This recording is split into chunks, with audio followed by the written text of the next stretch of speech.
في بداية الفيلم تظهر امرأة تدعى أندريا وهي ترقص في حديقتها. أندريا معلمة في مدرسة خاصة. أندريا متزوجة من أرمل يدعى فيليب، ولديه عمل يضطره إلى الخروج من المدينة يومياً تقريباً. وهذا ابن فيليب، مارتن.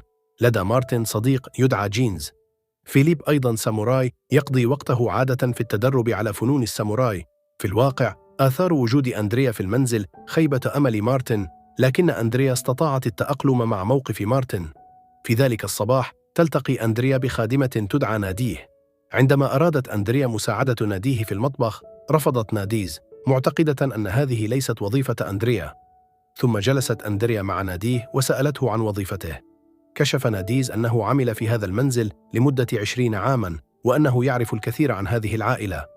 سألت أندريا مجدداً عن سبب وفاة زوجة فيليب، فأجابت هانا ناديز أن هانا توفيت فجأة في أثناء نومها. ثم قالت أندريا إنها تتمنى الموت أيضاً. وقال ناديه أيضاً أنه رأى أن فيليب لا يكترث لأمر هانا. في هذه الأثناء كان مارتن يجد صعوبة بالغة في تقبل وفاة والدته. في صباح اليوم التالي أخبر فيليب أندريا أنه سيغيب عن المدينة لمدة يومين. تساءلت أندريا عن سبب عدم حصول فيليب على المزيد من الوقت معها. مع ذلك قدرت أندريا ذلك لأنها تعتقد أن فيليب لديه مهمة عليه إنجازها. بعد أن غادر فيليب تصرفت أندريا كشخص ضعيف سقط من على الكرسي، ثم جرت جسدها ببطء على أرضية غرفة المعيشة. لكنه لم يدرك أن مارتن كان يراقبه سراً. ليس هذا فحسب، بل استخدم مارتن كاميرته أيضاً لمراقبة أندريا في حمام السباحة. بعد فترة وجيزة ذهبت أندريا إلى المطبخ لإعداد الفطور. ثم ذهب مارتن إلى المطبخ ووجد أندريا هناك. عندما كان مارتن على وشك العودة حاولت أندريا إيقافه، كما لو كانت تظهر صداقتها لأندريا. في صباح اليوم التالي ذهب فيليب إلى العمل. عندما رأت أندريا مارتن يصلح إطار دراجته، جاءت أندريا إليه وعرضت عليه مساعدة مارتن في إصلاح إطار دراجته. بعد ذلك دخل مارتن لمقابلة أندريا، لكنه هذه المرة ابتسم لها. شوهدت أندريا ومارتن يركضان معا في الصباح، ويبدو أنهما على وفاق. ثم التقى ناديه بمارتن وقال إنه لاحظ غرابة أندريا لأنه لم يلقي عليه التحية. مع ذلك دافع مارتن عن أندريا قائلا إن أندريا شخص طيب وكان قلقا للغاية. في ذلك المساء بعد العشاء تحدثت أندريا ومارتن وغنى معا. بعد فترة وجيزة اقترب مارتن من أندريا مما أثار دهشة أندريا، وفي النهاية نشأت بينهما علاقة حب. في اليوم التالي التقى مارتن بأندريا وأخبرها أنه لا يريد أن تنتهي علاقتهما. لم تجب أندريا واكتفت بالاستماع بهدوء. في ذلك المساء في أثناء تناول العشاء معا رأى فيليب مارتن سعيدا للغاية. ليس مارتن فقط بل أندريا أيضا، لكنه لم يفكر في أي شيء آخر. كان فيليب سعيدا فقط. عندما رأى مارتن ابتسم، ثم شوهدا يلعبان في الماء وسعداء معا. في صباح اليوم التالي ذهب فيليب إلى العمل، بينما ذهبت ناديه إلى غرفة أندريا وارتدت حذاءها واستلقت على السرير. بدا الأمر كما لو أن ناديها أرادت أيضا أن تكون المضيفة. بعد فترة وجيزة كانت أندريا ومارتن في الحديقة. تفاجأت عندما وجدا ناديز تراقبهما. ذهب مارتن إلى ناديا وسألها إن كانت قد رأت شيئا. أجابت ناديز بالتأكيد أنه لم يرى شيئا. في المساء على مائدة العشاء لاحظ فيليب أن مارتن يانغ ابتسم وسأله: هل أنت مغرم؟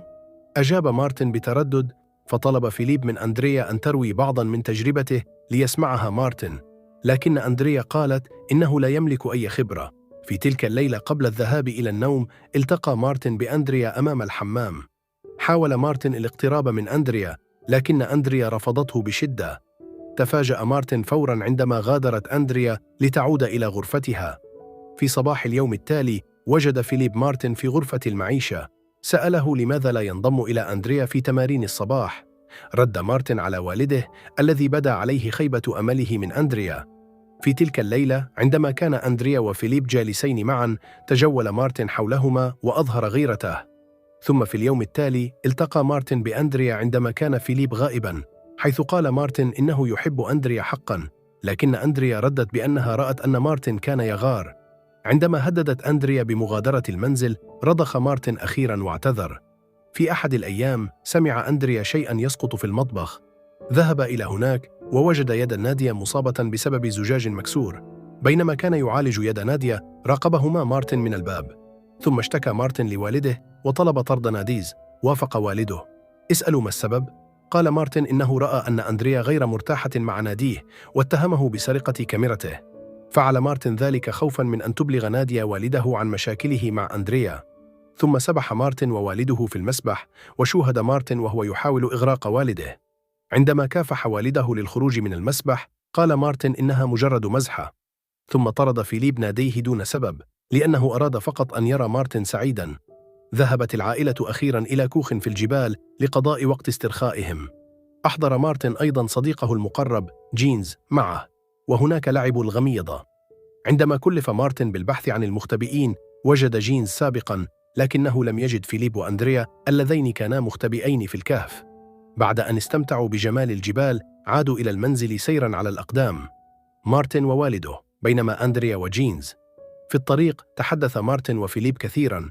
عندما قال فيليب إنه يريد أن يرى مارتن سعيداً مهما حدث، سأل مارتن مجدداً: لا يهم كيف حاله؟ هذا جعل مارتن يعتقد أن كلام والده منحه مساحة كافية لفعل أي شيء دون مراعاة مشاعر والده. في هذه الأثناء عادت أندريا وينس إلى الكوخ بينما كانا ينتظرانهما. شعر مارتن بالقلق لأنه لم يجد أندريا وينس، فأظهر قلقاً مفرطاً أمام فيليب.